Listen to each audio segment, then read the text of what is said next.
guys, I'm Chronicle6 and welcome back to Game of Thrones. This is episode 1 part 4 and we're about to meet Cersei!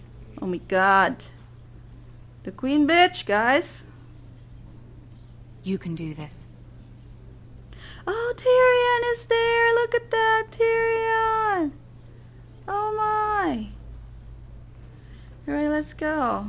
Approach her throne. Uh-oh. Tyrion! Hello, Tyrion.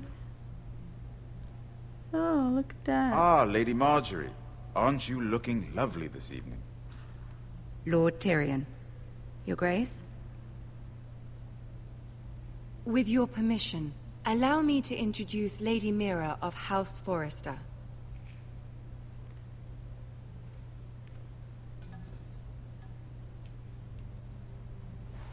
Your Grace.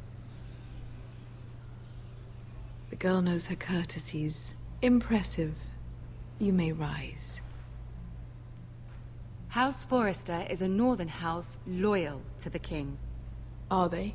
I beg your pardon, Your Grace. I wasn't talking to you. I want to hear from the girl. Is your family loyal to the king? Perhaps you should ask the new Lord Forrester. He's not here, is he?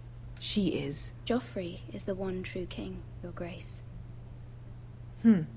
And yet, for centuries the Forresters have been loyal bannermen to House Stark. A house of traitors. They were the Wardens of the North. We all served at the pleasure of the king. Clever girl.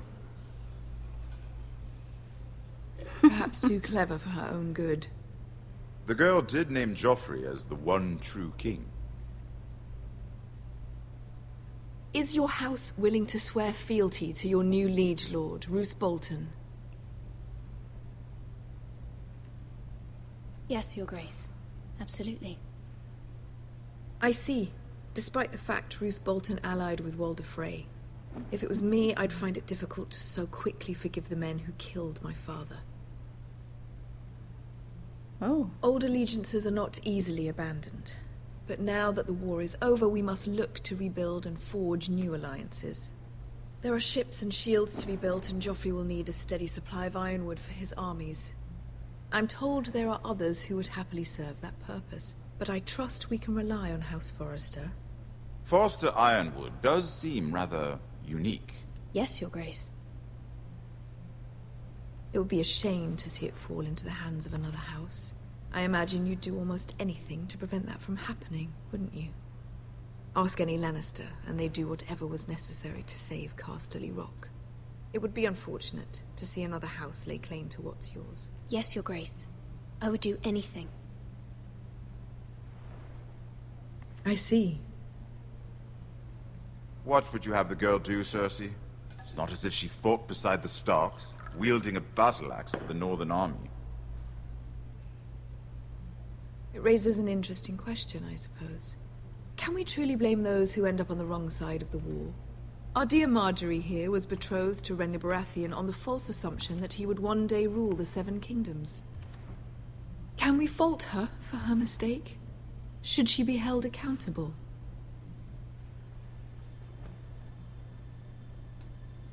I won't judge her, Your Grace.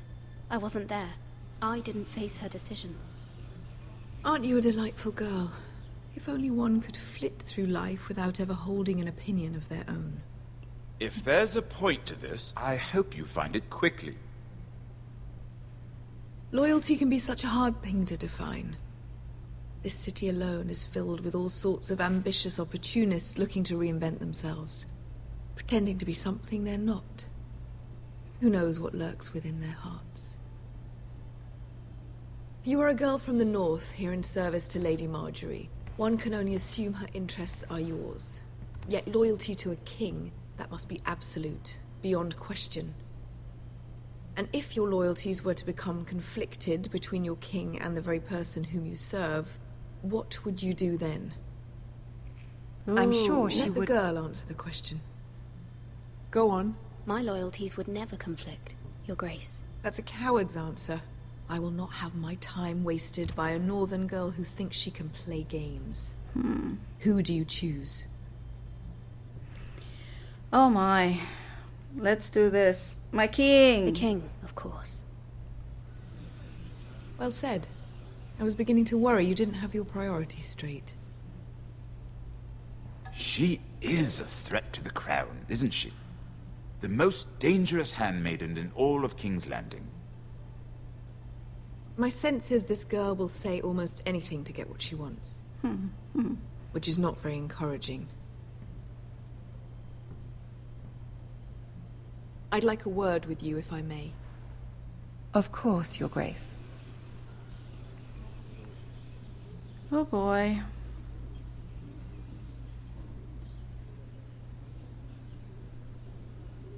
I'll walk you out. This may come as a surprise, but I met your father once, at the tourney at Lasswell. Even then he didn't trust Roose Bolton. We only spoke briefly, but your father struck me as an honorable man. You have my condolences for his loss. These would be trying times for your family, even under the best of circumstances. Thank you, Lord Tyrion. That's very kind of you to say. That certainly took courage. To so publicly declare your loyalty to Joffrey for all to hear. Poor Lady Margaery was humiliated, although Cersei seemed quite pleased. It was quite the first impression. I, of course, found it all highly entertaining. I did it for Lady Margaery. Rather odd, if that's what she asked of you. But I'm sure she has your best interests at heart. My sister and I have our differences. She takes great pleasure in her little charades. I take mine in thwarting them. We must find our amusements where we can. She threatened to give your ironwood to another house. It is the Master of Coin who decides such matters. The Crown needs boats. Boats need wood, and I speak for the Crown in this regard, not her. You can help my family. I suppose the Crown could be persuaded to secure ironwood from House Forrester. Lady Margaery might not look favorably on such an alliance, and it would infuriate Cersei. Although what would be amusing for me might prove rather dangerous for you and your house. Are you willing to risk that? It may be far too dangerous. It's a risk I'm willing to take, Lord Tyrion. Please. You are a brave girl, aren't you? I'll consider it. Now, if you'll excuse me, I promised Sansa I would join her for dinner tonight. 3 beautiful bottles of Dornish wine await my arrival. The mere thought of them makes me thirsty already. I hope we meet again. Nothing would make Cersei happier. Until then, be careful. This is not the North. King's Landing can be a nest of vipers to the uninitiated.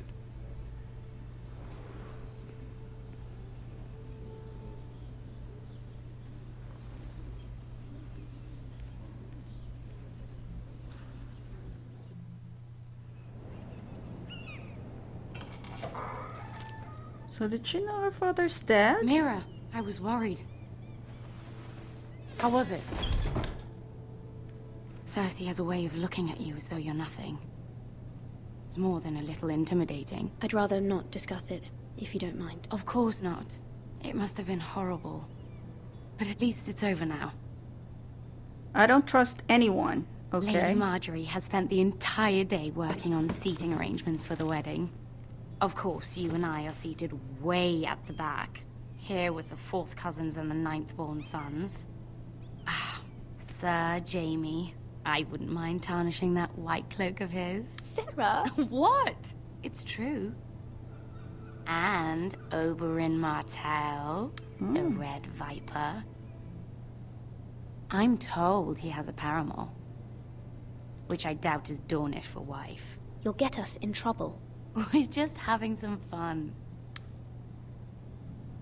Perhaps Lady Margaery could make the right introductions.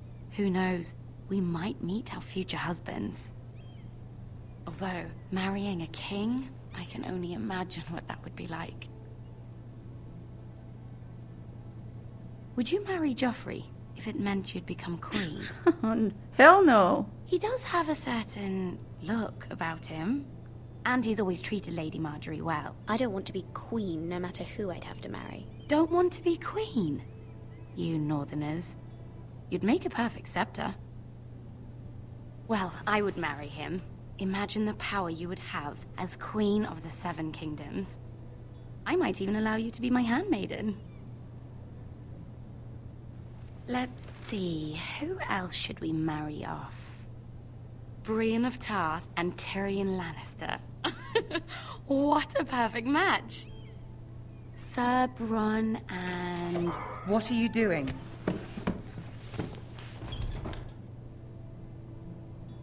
Well? I'm sorry, my lady. As am I. We shouldn't have been messing about.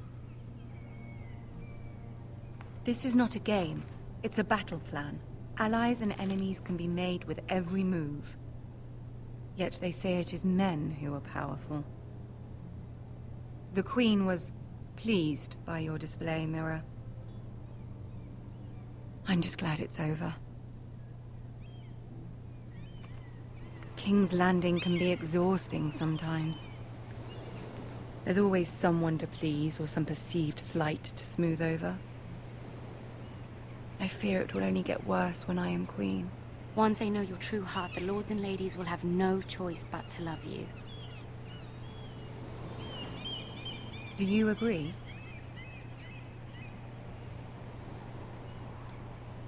Once you are queen, the lords and ladies will do their best to please you. You learn very quickly. You were brave agreeing to obey the Boltons. That cannot have been easy. I know you must fear what Lord Bolton might do to your family. I do appreciate your willingness to appease her, as difficult as it may have been. Thank you, my lady. There's been something on my mind. Something important.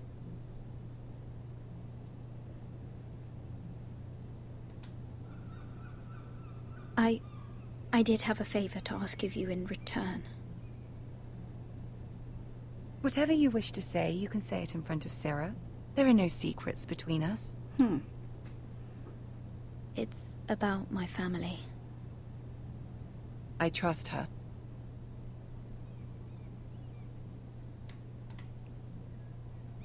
I prefer to speak with you alone. Yep.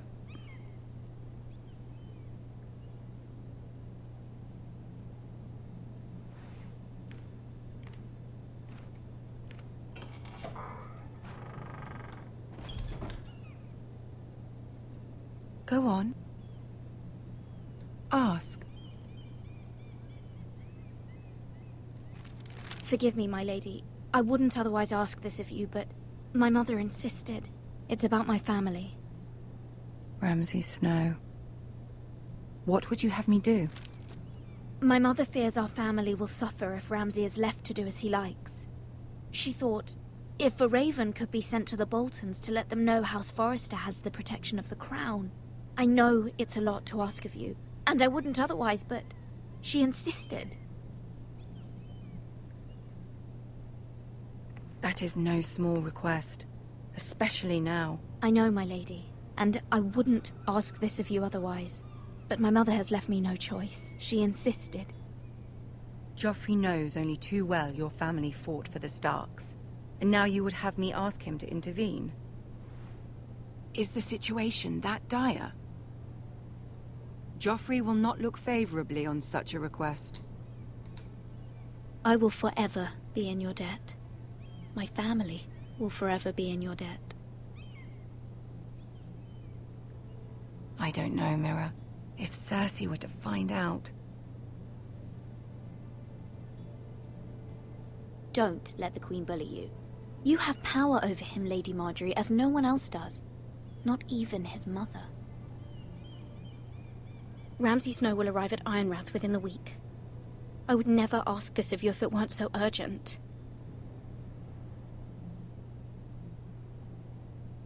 Very well.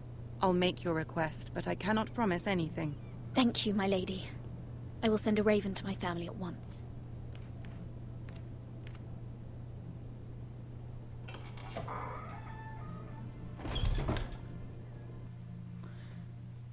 That was part 4 of episode 1 of Game of Thrones.